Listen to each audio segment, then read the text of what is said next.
Primero vimos en Efesios 1, del 1 al 14, el tema de nuestra redención. Los primeros 6 versículos se enfocan en la obra del Padre.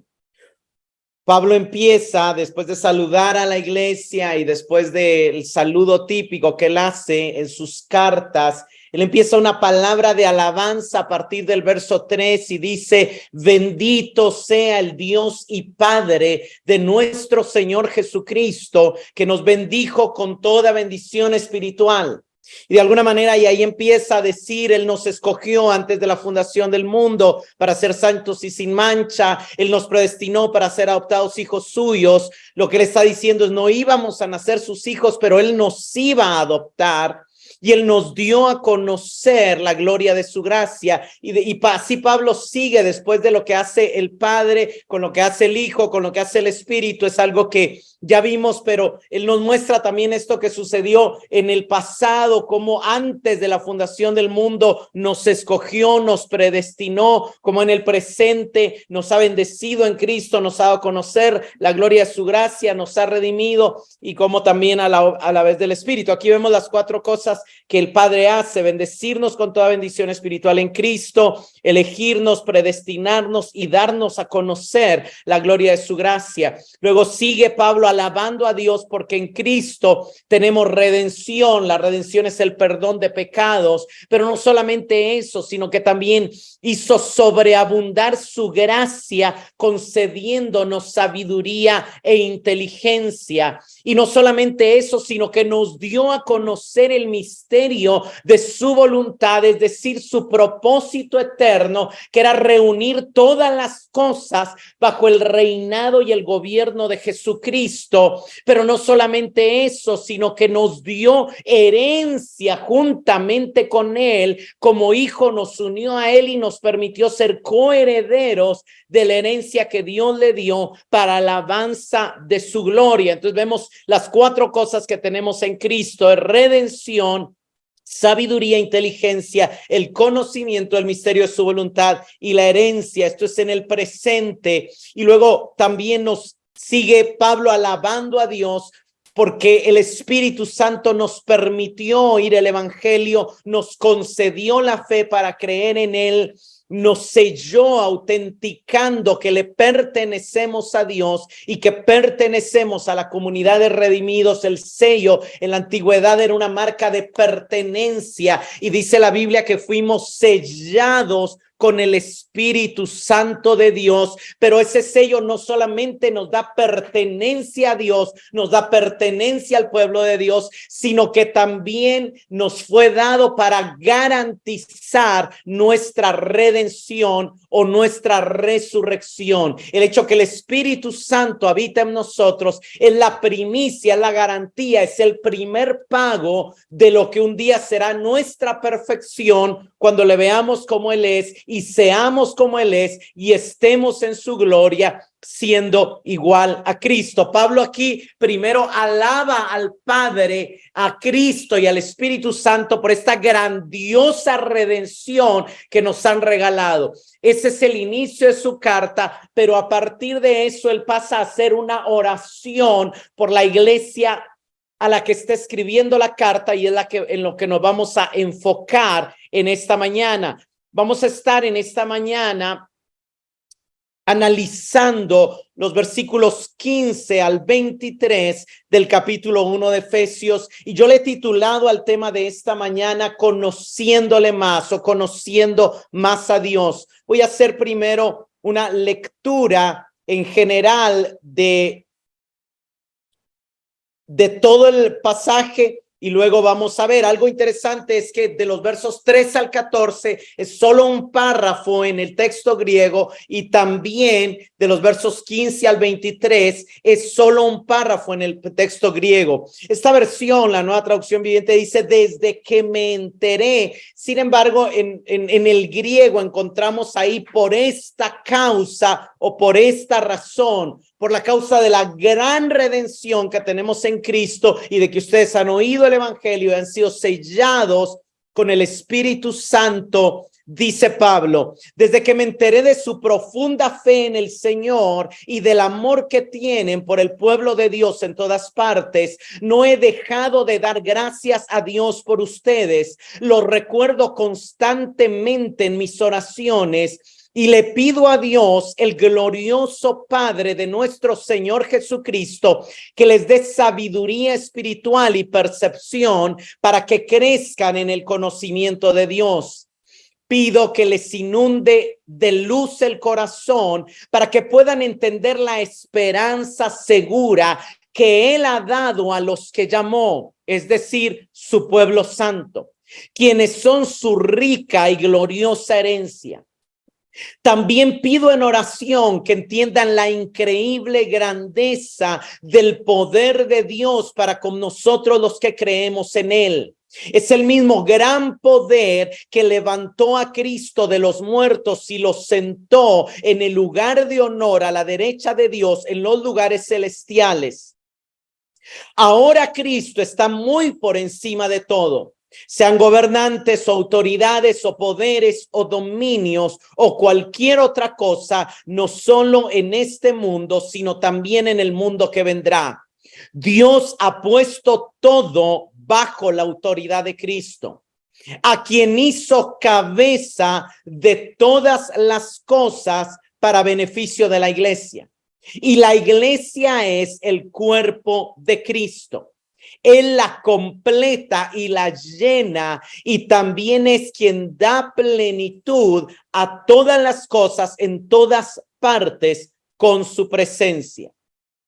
De manera general, vamos a después detenernos en cada una de las frases de estos versos que acabamos de leer, pero era importante tener una idea global. Pero si pudiéramos poner en un bosquejo el tema de estos versículos, vemos que Pablo, luego de haber exaltado a Dios, de haber bendecido al Padre, de haberle alabado por la gran redención que nos dio, pasa a agradecer y pasa a contarles que ha estado dando gracias a Dios y orando por ellos. Primero da gracias a Dios por ellos y menciona la razón de su gratitud. La razón de su gratitud son las evidencias que se han oído de ellos, de su genuina salvación. Vamos a ver esto en un minuto.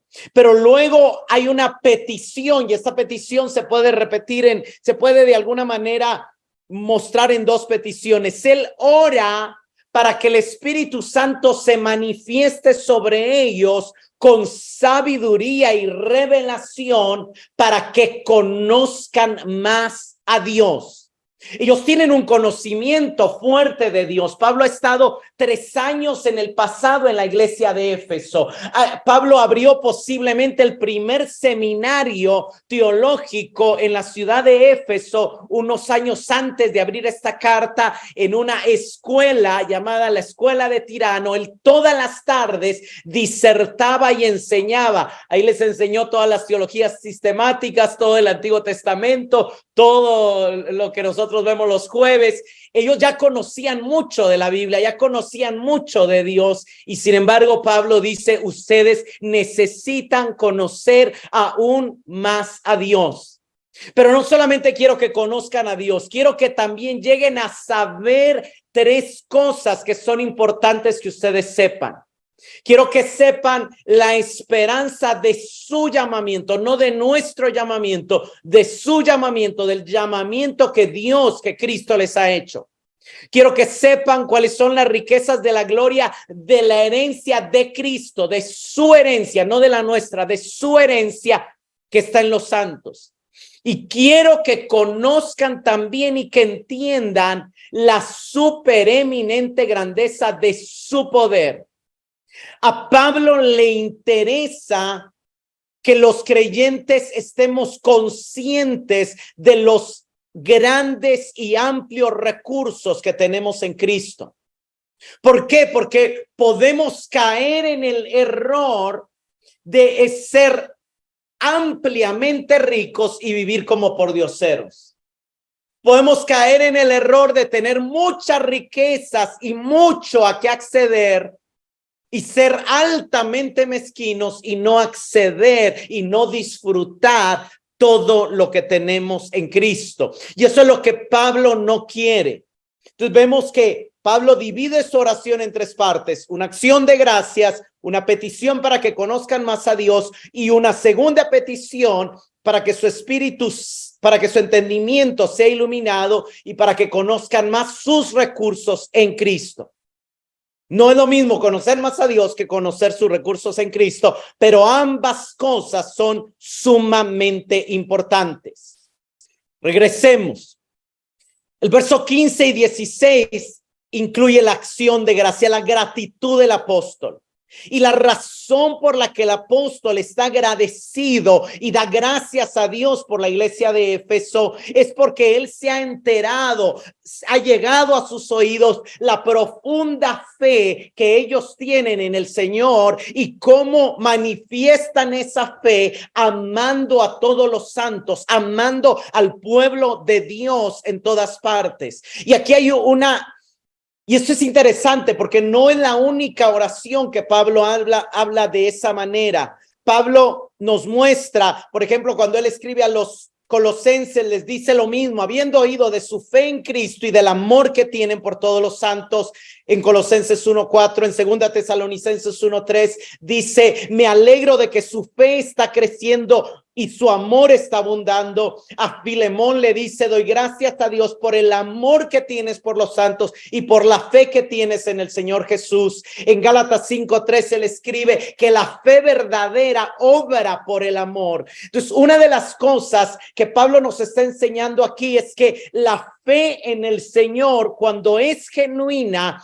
se manifiesta en amor hacia los santos. Y solamente podemos amar genuinamente a otras personas cuando hemos genuinamente creído en el Señor Jesucristo. Una fe verdadera en el Señor Jesús va acompañada y manifiesta por el fruto de amor hacia los santos.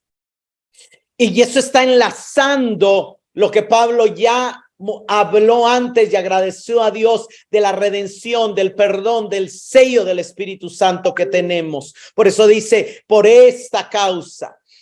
Entonces, lo primero que vemos es que podemos estar agradecidos por la obra que Dios está haciendo en nuestros hermanos, por la obra que Dios está haciendo en nosotros. Y es importante agradecer a Dios por la vida que Él nos da y por lo que Él sigue haciendo en nosotros. Pero también es importante tener algunas peticiones. Y la petición más importante, ya mencioné algo, pero en el verso 17 él dice, le pido a Dios, el glorioso Padre de nuestro Señor Jesucristo, que les dé sabiduría espiritual y percepción, en el griego revelación, para que crezcan en el conocimiento de Dios. Miren, hermanos, de nada nos sirve ser creyentes, de nada nos sirve atender una iglesia, de nada nos sirve tener una religión si no estamos conociendo más a Dios. John Piper escribió, de nada vale limitarse a creer que Dios es santo, misericordioso. Para que esa creencia tenga valor, necesitamos sentir su santidad y su misericordia. Hay una diferencia entre un conocimiento mental, un conocimiento conceptual, pero la palabra aquí que Pablo usa no se refiere a un conocimiento conceptual, sino se refiere a un conocimiento experiencial, a lo que algunos han llamado un conocimiento del corazón. Usted puede haber oído el nombre de alguien famoso, usted puede haber leído mucho sobre esa persona, usted puede haber visto sus videos de YouTube, sus conciertos y todo. Pero nunca es lo mismo cuando usted se sienta y comparte con esa persona. Conocer de alguien no es lo mismo que conocer a alguien. Cuando todos conocemos el nombre del presidente de Costa Rica, todos conocemos su imagen, pero yo creo que ninguno de nosotros somos amigos personales de él aquí. Mucha gente conoce de Dios, pero la pregunta es, ¿qué tanto tenemos una relación de conocer en el hecho de experimentar en nuestra propia vida su santidad, su misericordia, su grandeza? Es decir, sentir su verdadero sabor, dice John Piper, y deleitarnos en ellas tal como son en sí mismas. De lo contrario, un conocimiento conceptual no se diferencia en nada al conocimiento que el diablo tiene de él.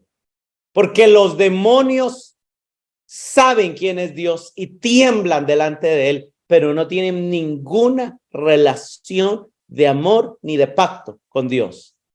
Entonces, que nuestro conocimiento de Dios sea un conocimiento relacional. Ahora, es interesante que Pablo está orando para que el Espíritu Santo se manifieste trayendo sabiduría y revelación.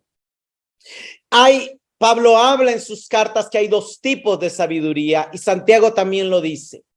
Pero en 1 Corintios 2, Pablo habla de la sabiduría de Dios, de la sabiduría espiritual. Y él dice, sin embargo, hablamos sabiduría entre los que han alcanzado madurez. Y sabiduría no de este siglo, ni de los príncipes de este siglo que perece, no de las universidades ni de los filósofos, sino que hablamos sabiduría de Dios en misterio, la sabiduría oculta, la cual Dios predestinó antes de los siglos para nuestra gloria. Vea, hay una sabiduría en conocer a Dios que trae gloria a nuestra vida, la que ninguno de los príncipes de este siglo conoció, verso 8, porque si la hubieran conocido, nunca habrían crucificado al Señor de gloria. Antes bien, como está escrito, cosas que ojo no vio, ni oído oyó, ni han subido en corazón de hombre, son las que Dios ha preparado a los que le aman. Pero Dios nos las reveló, y vemos ahí como la sabiduría también la enlaza con la revelación, igual que en Efesios 1:17. Oro para que tengan sabiduría y revelación. Aquí la sabiduría oculta de Dios es la sabiduría que viene a través del Espíritu, y ese Espíritu, en la medida que tenemos comunión con Él a través de la oración, a través de la lectura de la palabra, nos empieza a revelar y a mostrar, a abrir una manera diferente de ver la vida, las personas, las circunstancias que no existía antes de conocer a Cristo. Y entonces empezamos a ver cosas que ojo no vio, empezamos a ver los vacíos, las necesidades y la necesidad de amor en el otro. Empezamos a oír cosas que oído no oyó. Oímos a Dios a través de la percepción de las cosas que nos dan, donde para otros Dios pasa desapercibido. Y cosas que el hombre no se imagina, Dios las trae a nuestro corazón y nos las esclarece, nos las explica como su gran amor. Porque Dios nos la reveló a nosotros por el Espíritu, porque el Espíritu todo lo escudriña aún lo profundo de Dios. Y más adelante en este mismo pasaje, Pablo dice que no hemos recibido el Espíritu del mundo, sino que el Espíritu de Dios. Y vuelve a decir lo que está diciendo en Efesios, para que sepamos todos los recursos que tenemos en Él, todo lo que Dios nos ha concedido. Entonces Pablo está hablando de una sabiduría que no se puede obtener por investigación humana, sino sola y exclusivamente por el Espíritu. Y en el contexto de 1 Corintios 2, él dice que esta sabiduría oculta es el mensaje de Jesucristo crucificado, porque Dios reveló su sabiduría en la cruz de Cristo, así como reveló su poder de mayor manera en la cruz de Cristo. Y es tan importante el entender la sabiduría de Dios y el poder de Dios. Regresando en el conocimiento de Dios, hermanos, necesitamos conocer más de su santidad, de su justicia y de su amor para comprender mejor la obra de la cruz y para valorar mejor ese sacrificio. Necesitamos comprender más de lo que Dios ama y valora para apreciar más los recursos, lo espiritual, la comunión, la palabra, la oración, la presencia de Dios, la paz. Necesitamos conocer más de su superioridad sobre los hombres para valorar más lo que Dios dice y menospreciar lo que los hombres dicen, darle cero importancia a la opinión pública. Eso va a venir cuando conozcamos más a Dios.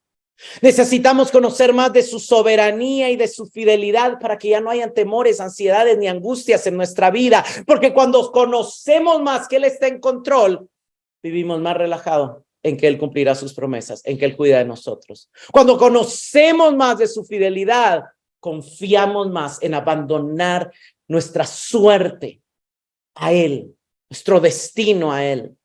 Siempre es una necesidad en nosotros conocer más a Dios de forma relacional y no solamente adquirir un conocimiento teórico acerca de Él. Es excelente el conocimiento teórico, pero el conocimiento teórico debe de llevarse, y vamos a ver algo más adelante aquí, a producir algo relacional. Cristo dijo en Juan 17:3, y esta es la vida eterna. Lo que va a empezar después de que te mueras. No. Ese es un concepto equivocado de lo que es la vida eterna. La vida eterna es que te conozcan a ti, el único Dios verdadero, y a Jesucristo a quien has enviado. ¿Cómo yo empiezo a disfrutar de la eternidad? ¿Cómo yo empiezo a disfrutar de esa vida que no está regida por las leyes del tiempo y del espacio y de la injusticia de este mundo? Cuando conozco más a Dios. Cuando conozco más a Dios. Cuando conozco más a Cristo. J.I. Packer decía que la regla para transformar el conocimiento acerca de Dios en conocimiento de Dios es exigente pero simple. Consiste en que transformemos todo lo que aprendemos acerca de Dios, todo lo que oímos aquí en la iglesia, todo lo que oímos en los estudios, todo lo que oímos en el seminario, todo lo que leemos en la palabra, tenemos que transformarlo en tema de meditación delante de Dios, seguido de oración y de alabanza a Dios. ¿Cómo a mí me sirve todo el conocimiento teológico cuando yo lo medito, reflexiono y lo llevo en oración, en alabanza, en conversación a Dios? Cuando a mí en el seminario me dijeron, Dios es santo, y así que bonito, y contesto el examen, gané, eso no me sirve de nada si no llego delante de Dios y le digo, Dios, me impresiona saber que eres santo, déjame percibir, sentir, experimentar tu santidad. Quiero tener la experiencia que tuvo Isaías o algo similar. Tal vez no se me va a abrir el cielo y voy a ver el trono, pero quiero sentir tu santidad y poder crecer en reverencia ante ti. Pablo sigue, o sea, esta es la primera petición, que conozcamos más a Dios, que el Señor nos dé esa sabiduría y esa revelación, esa sabiduría oculta, esa sabiduría en misterio, esa sabiduría que solo viene del Espíritu, y esa revelación que nos va corriendo los velos, que nos va quitando aquellas cosas que no estaban tan claras y las va haciendo más claras a nuestro entendimiento. Pero hay una segunda petición. Pido también que les inunde el corazón de luz para que puedan entender. La Nueva Biblia de las Américas traduce esta palabra: mi oración es que los ojos de su corazón les sean iluminados para que sepan. Algo que debemos de saber es que según Pablo en 2 Corintios 4:6, el que nació de nuevo, el que creyó en Cristo, la luz le alumbró.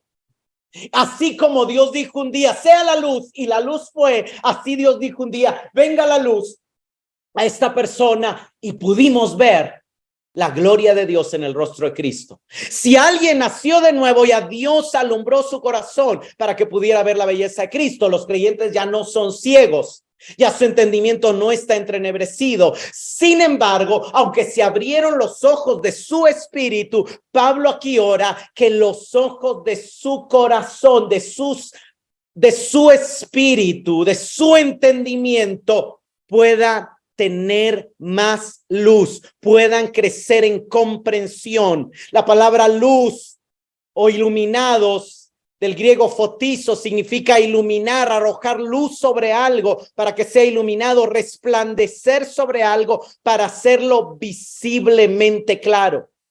Ya vimos la gloria de Dios, ya vimos el amor de Cristo, pero todavía a veces dudamos si de verdad nos ama, si de verdad somos perdonados, si de verdad Él está con nosotros, si de verdad es justo, si de verdad es fiel. Entonces necesitamos que ya nuestros afectos cambiaron, pero todavía nuestra manera de leer el mundo, nuestra cosmovisión necesita cambiar. Y esto es para que sepan, para que puedan entender. En la medida que Dios va trayendo luz, va trayendo iluminación a nuestro corazón, Él va aclarando. Entonces empezamos a ver más lo que Dios nos ha concedido en Cristo. Y ahí es donde viene para que sepan. Y lo primero que Pablo quiere que sepamos, luego de que ya nos habló de conocer a Dios, ahora en la segunda parte estamos de los recursos que tenemos en Cristo, es Él quiere que a través de la iluminación de los ojos de nuestro corazón podamos entender, número uno, la esperanza segura que Él ha dado a los que llamó. O como dice en la mayoría de las versiones, la esperanza de su llamamiento. Nosotros tenemos muchas cosas, hacemos muchas cosas porque esperamos, estudiamos, porque esperamos graduarnos, esperamos un mejor trabajo, nos esforzamos porque esperamos un salario, esperamos lograr nuestras metas. Pero ¿sabe qué es lo impresionante? Es que aquí Pablo no dice nuestra esperanza, aquí Pablo dice el Padre también tiene una esperanza al haberlos llamado. Dios tiene una expectativa al haberlos llamado. ¿Y cuál es la expectativa del Padre? ¿Qué es lo que el Padre espera al llamarnos? ¿Por qué el Padre nos salvó? Juan 15, Cristo empieza diciendo, yo soy la vid verdadera y el Padre es el labrador y ustedes son las ramas. ¿Y saben qué espera el Padre de la vid? ¿Saben qué espera el labrador de la vid? ¿Qué espera el labrador del árbol que planta? Fruto. Entonces, ¿cuál es la expectativa del Padre? ¿Cuál es la expectativa del Padre de tu vida? ¿Qué quiere ver el Padre en ti? ¿Por qué el Padre te llamó? Porque quiere ver el fruto del Espíritu Santo manifestándose en ti. Porque quiere ver el carácter de Cristo expresándose en ti y en mí. Porque quiere verte tan parecido a su Hijo como puede hacerlo. Juan 15:8 dice, en esto es glorificado mi Padre, en que llevéis mucho fruto y seáis así mis discípulos. El Padre espera nuestro fruto porque esto le da gloria. Él espera, Él ha hecho todas las cosas para su gloria nos creó, pero en relación a nuestro llamamiento, Él es glorificado en que demos mucho fruto y lo que Él espera de nosotros es fruto del Espíritu, es decir, que vivamos amando más de lo que amábamos ayer, amándole más a Él y amando más al prójimo. Filipenses 3:12 dice Pablo, no es que yo ya lo haya alcanzado ni que sea perfecto, sino que sigo adelante para ver si logro alcanzar aquello para lo cual fui alcanzado. Él sabe que lo alcanzaron para que él alcance algo. Eric entrena a un muchacho para que ese muchacho meta canastas. Estoy imaginándome. Entonces él lo entrena y lo llama porque espera alcanzar que él le dé victorias a su equipo. El Padre espera que nosotros le demos victorias a su reino. El Padre espera que nosotros reflejemos a Cristo al mundo. El Padre espera que nosotros seamos la luz y la sal que hemos llamado a ser. Y es importante que tengamos claro que así como Eric anima a quienes él entrena, el Padre también nos anima a que nosotros alcancemos lo que él nos llamó para alcanzar. Sigue diciendo, la segunda cosa, no solamente quiere que entendamos la esperanza segura que él nos ha dado al llamarnos, sino, es decir, su pueblo santo, sino que quiere que entendamos que como su pueblo somos su rica y gloriosa herencia. En la nueva versión, en la Nueva Biblia, las Américas, dice, quiere que sepan cuáles son las riquezas de la gloria de la herencia de Cristo en los santos. Lo que está diciendo este pasaje es que lo mejor que el Padre le podía dar a Cristo era una nueva humanidad igual a él. Usted se ha puesto a pensar, si usted tuviera que darle un regalo a Elon Musk, ¿qué le regalaría? ¿O qué le regalaría usted a Mark Zuckerberg? Esa gente es millonaria, no necesita nada. ¿Qué le podía regalar el Padre a Cristo si Cristo es quien, como vamos a ver más adelante, quien lo llena todo en todo? Lo que Cristo valoraba era un pueblo igual a él. Lo que Pablo quiere que sepamos es que entendamos lo valiosos que somos para Dios. Tú eres el regalo que el Padre le dio a su Hijo. Tú constituyes la herencia que el Padre le dio a su Hijo. Tú eres las riquezas de la gloria de su herencia. Las riquezas de la gloria de la herencia de Cristo la constituyen los santos. Y Pablo usa palabras aquí donde él está enfatizando riquezas, gloria, para que vean cuánto nos valora y estima Dios. Entonces Dios no solamente nos llama para que alcancemos algo, no solamente tiene una expectativa de que nosotros logremos llegar a la perfección, a la madurez, a la imagen de Cristo que Él quiere, sino que Él también quiere que entendamos lo valiosos que somos. Aunque todavía no hayamos alcanzado lo que Él nos llamó a alcanzar. Él quiere que sepamos lo valiosos que somos. De hecho, en el Antiguo Testamento, el pueblo de Dios era su herencia, era su heredad. Él lo amaba como a la niña de sus ojos. Era el pueblo de su estimada posesión. Y hermanos, mientras más valiosos nos concebimos, menos nos preocupamos. Mientras más nos es revelado cuánto Dios nos estima, nos valora y nos ama, menos nos afligimos. Pero si somos importantes para Él, y no es para rajar ni es para enorgullecernos, sino es para tener la seguridad y la certeza y el descanso que Él cuida de nosotros, que Él se va a encargar de nosotros. Por eso Jesús le dice a sus discípulos, ¿por qué se preocupan por qué van a comer y beber? Si el Padre alimenta a los aves, a los pajarillos, ¿acaso no valen ustedes mucho más que todos esos pajarillos? ¿No se dan cuenta lo valiosos que son para el Padre? Hermanos, oír más de la profundidad y la naturaleza de nuestro pecado agranda nuestro concepto de su amor y de su gracia. Pero también es importante saber cuánto Él nos ha amado a pesar de que no lo merecíamos, para que podamos responder más en amor hacia Él. Pablo ve que la iglesia necesita entender cómo el Padre los valora para regalárselos a Cristo como su más valiosa herencia.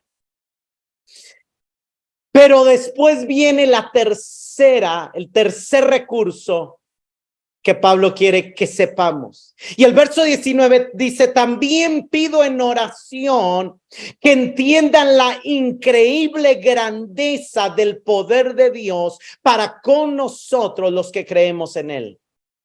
Hermanos, necesitamos ser conscientes de cuán grande, de cuán efectivo, de cuán enérgico, de cuán poderoso es el poder de Dios que está disponible para nuestra transformación, que está disponible para que alcancemos lo que Él nos llamó a alcanzar y para que descansemos en el valor que Él nos ha dado.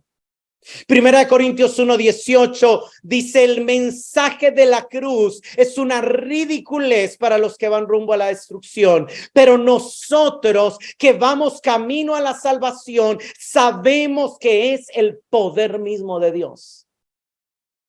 El mensaje de la cruz es poder de Dios para salvación, para santificación, para transformación, para liberación, para victoria sobre los enemigos, para victoria sobre la depresión, para victoria sobre la tristeza, para victoria sobre las luchas que tenemos alrededor de nosotros. Esta tercera petición es para que Dios nos revele a nosotros los creyentes el incomparable poder de Dios obrando en nuestras vidas.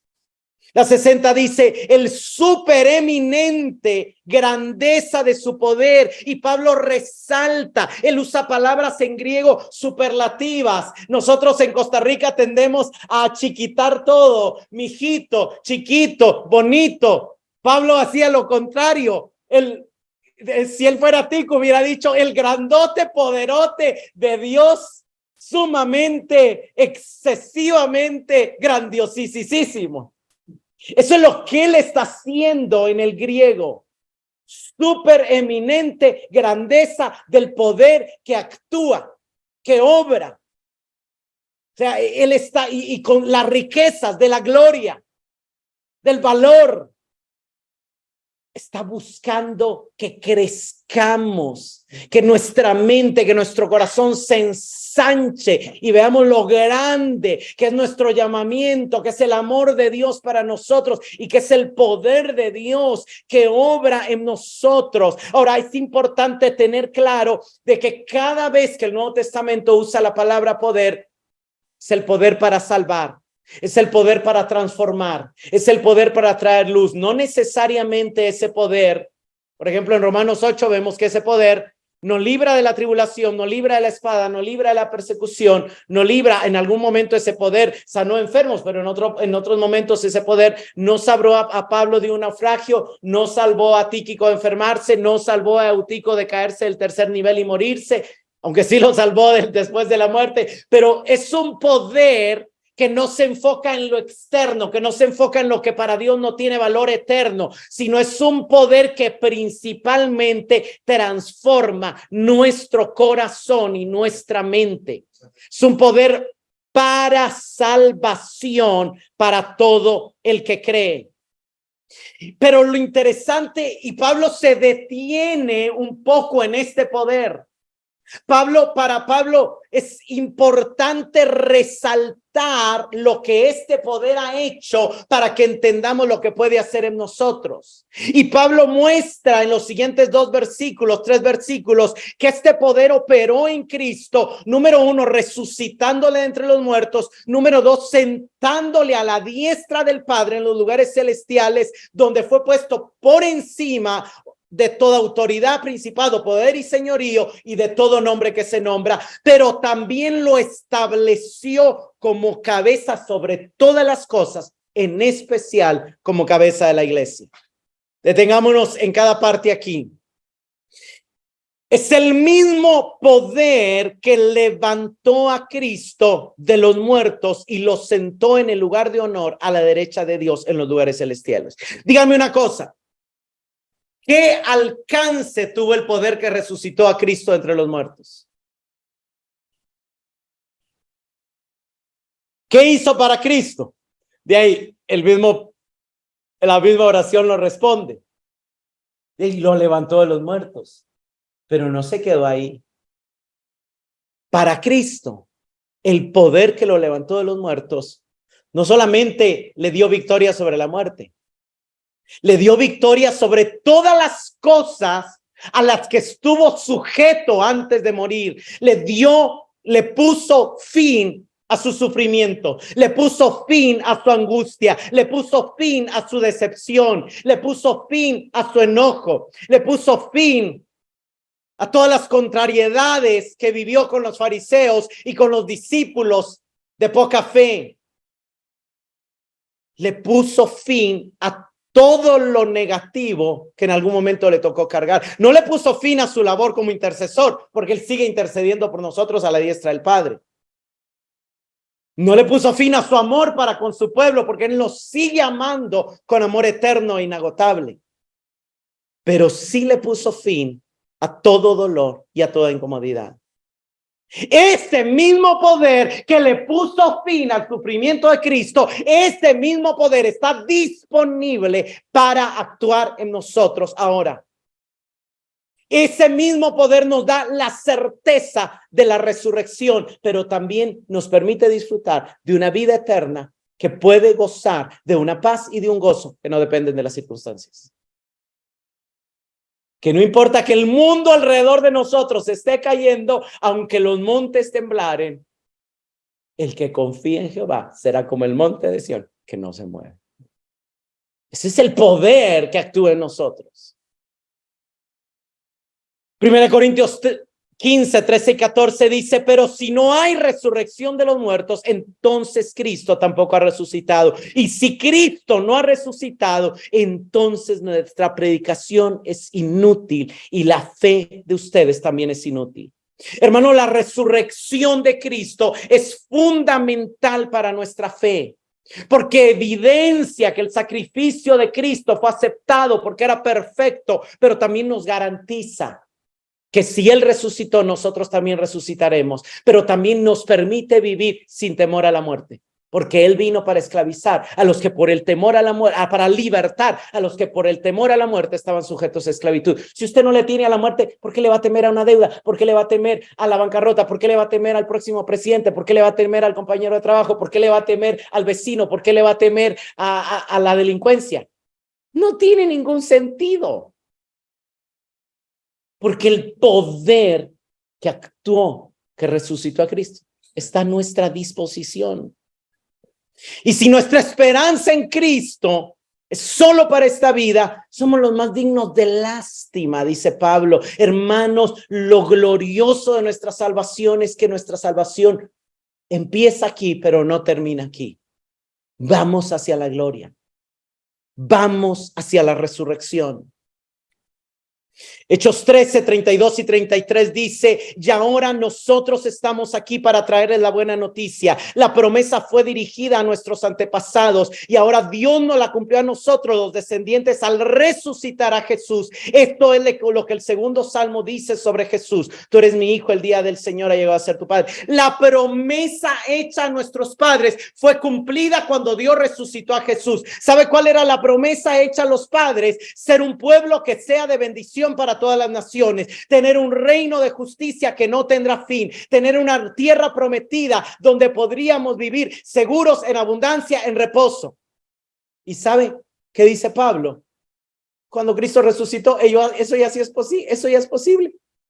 Tú puedes vivir seguro con tu fe en Dios, aunque vivas en un rancho, pero esa es tu tierra prometida, pero esa es tu lugar de ser de bendición a todas las naciones, pero eso es donde Dios reina sobre ti con justicia. No importa que sea un chante o una mansión. Lo que importa es que estés conectado a su gobierno.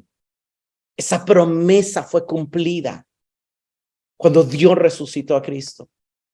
Pero sigue diciendo el verso 21. Ahora Cristo está muy por encima de todo. Sean gobernantes, autoridades, poderes, dominios o cualquier otra cosa. No solo en este mundo, sino también en el venidero. Aquí tenemos que irnos a la situación específica de la gente que vivía en Asia Menor. En ese tiempo tenían un extraordinario poder a los poderes, un extraordinario temor a los poderes espirituales hostiles. Creían que Diana de los Efesios tenía cierto poder, creían que un montón de los dioses romanos y egipcios tenían cierto poder. Para esa cultura, la salud, el amor, el éxito, estaban a merced de las influencias espirituales, de los poderes demoníacos, de los principados y potestades. Aquí Pablo está aludiendo a esos seres espirituales que eran conocidos para ellos y habían tanto buenos como malos. Y les dicen, ¿saben qué, señores? Ningún poder, ni Diana de los Efesios, ni yo no sé si aquí hay dioses regionales. En Guatemala está Mashimón y hay otros dioses regionales de los mayas, aquí creo que no, pero bueno, lo que Pablo les está diciendo, ninguno de esos dioses, ninguno de esos fantasmas, ninguno de esos demonios tienen ningún poder sobre ustedes, porque Cristo está por encima de ellos y ustedes están unidos a Cristo. Colosenses 2:15 nos dice también que Cristo desarmó a los gobernantes y a las autoridades espirituales. Los avergonzó públicamente con su victoria, triunfando sobre. Si en Cristo, sí existen los demonios, por supuesto, la Biblia lo afirma, pero ya fueron derrotados, avergonzados y vencidos por Cristo en la cruz del Calvario. Sigue diciendo, Dios ha puesto todo bajo la autoridad de Cristo. Pero lo impresionante es que a él lo hizo cabeza de todas las cosas para beneficio de la iglesia. Cuando Pablo dice que todo lo sometió bajo sus pies, está citando el Salmo 8 y el Salmo 110, y el mensaje que está dando es claro: Jesús es Señor del universo, Él es soberano sobre todos, Él es Rey de reyes, Señor de señores, nadie está por encima de Él. Y si alguien hace algo en contra de la iglesia, está bajo su permisión y bajo su control, para la perfección de la misma iglesia. Si Nerón los está persiguiendo, es para darles a ustedes un mayor nivel de fruto. Si viene un día una persecución a Costa Rica, será para beneficio de la iglesia. Si hay cosas que a veces nos presionan, es para nuestro beneficio. Porque Cristo lo permite, porque está viendo nuestro beneficio. Pero Él tiene toda autoridad. Después de haber resucitado, Él se presenta a los discípulos y les dice: se me ha dado toda autoridad en el cielo y en la tierra. Verso 23. Y la iglesia es el cuerpo de Cristo. Y esta versión, la Nueva Traducción Viviente, que es una traducción que tiene un poquito de interpretación, dice: Él la completa y la llena, y también es quien da plenitud a todas las cosas en todas partes con su presencia. Pero la traducción un poco más literal del griego dice: la iglesia es su cuerpo, la plenitud de aquel que lo llena todo en todo.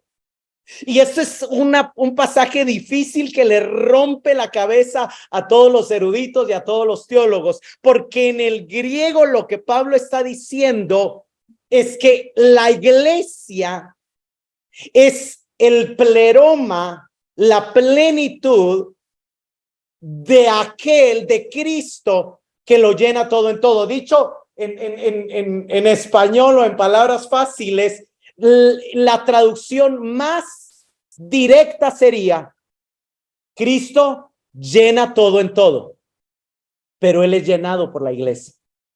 Pero eso choca nuestra mente. ¿Cómo así que Cristo es llenado por la iglesia?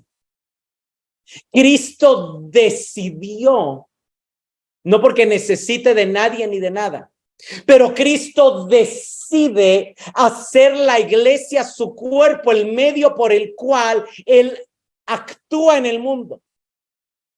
Entonces, Él decidió sentir satisfacción en su pueblo. La iglesia le da una satisfacción a Cristo, y aunque Él llena todo en todo, Él lo hace a través de su iglesia.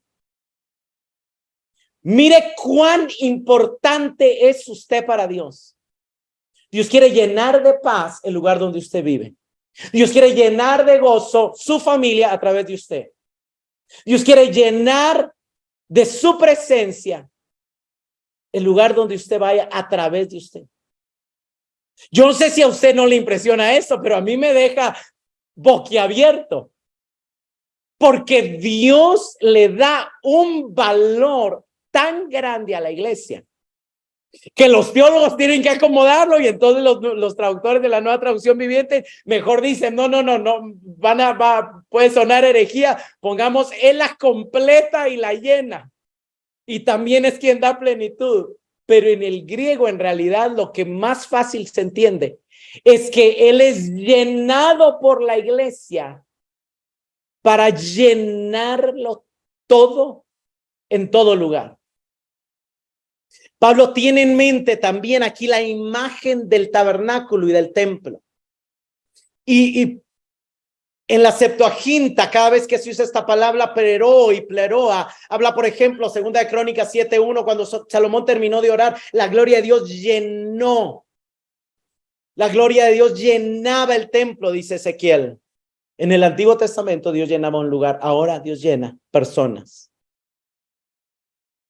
Colosenses 2:9-10 dice, pues en Cristo habita toda la plenitud de Dios en un cuerpo humano, de modo que ustedes también están completos, están llenos mediante la unión con Cristo. Por supuesto, Él nos llena primero, pero después nos usa como sus instrumentos. Mediante la unión con Cristo, quien es la cabeza de todo gobernante y toda autoridad. Hermanos, lo que Pablo está diciendo es que Cristo llena la iglesia. La iglesia de esta manera llena a Cristo y se une a Cristo en la misión de llenar todas las cosas, las de la tierra y las del cielo. Me gusta cómo lo pone Eugene Peterson en su traducción en inglés de Message, obviamente traducido al español. Dice, todo este poder proviene de Cristo. Dios lo resucitó de la muerte y lo puso en un trono en el cielo profundo a cargo de dirigir el universo. Todo, desde galaxias hasta gobiernos sin nombre y sin poder, exento de su gobierno. Y no solamente por el momento, sino para siempre. Él está a cargo de todo. Él tiene la última palabra en todo, hablando de Cristo. Pero en el centro de todo, Él gobierna la iglesia. La iglesia, como ve, no es periférica al mundo. El mundo es periférico a la iglesia. La iglesia es el cuerpo de Cristo en el cual habla y actúa por el que llena todo con su presencia. Mi cabeza quiere, por ejemplo, levantar esa laptop, pero necesita de mi cuerpo para hacerlo. Cristo decidió subir al cielo y nos llenó a nosotros para que cuando Él quiere predicarle a alguien, uno de sus miembros esté dispuesto a hacerlo. Para que Él quiera amar a alguien, ayudar a alguien, sus miembros estén dispuestos a hacerlo. Para considerar, hermanos, vivimos conscientes de que nuestra mayor necesidad es conocer más profundamente a Dios. Se despierta usted todos los días con el anhelo y con la petición. Hoy quiero conocerte más. Hoy quiero conocerte más. Sé que eres grande, sé que eres justo, y ya conozco. Te agradezco por lo que me has revelado de ti, pero quiero conocerte un poco más para ser asombrado más por tu grandeza, por tu amor, por tu poder. Número 2, tenemos clara la meta asignada de nuestra vida por el Padre. Tenemos claro que el Padre tiene una expectativa para nosotros, que fuimos alcanzados para alcanzar algo. Cristo tenía claro que la voluntad de su Padre era que le diera a conocer. ¿Y sabe cuál es el llamamiento de Dios para nosotros? Lo mismo, que le conozcamos para darle a conocer. Para darle a conocer con nuestras acciones, con nuestras palabras, con nuestras actitudes. Porque así, mostrando a Cristo en nosotros, siendo uno como Él es uno, el mundo creerá que el Padre envió a Cristo y que la iglesia es el cuerpo de Cristo. Cuando todos, ¿qué dice Juan? En esto sabrán que somos hijos de Dios.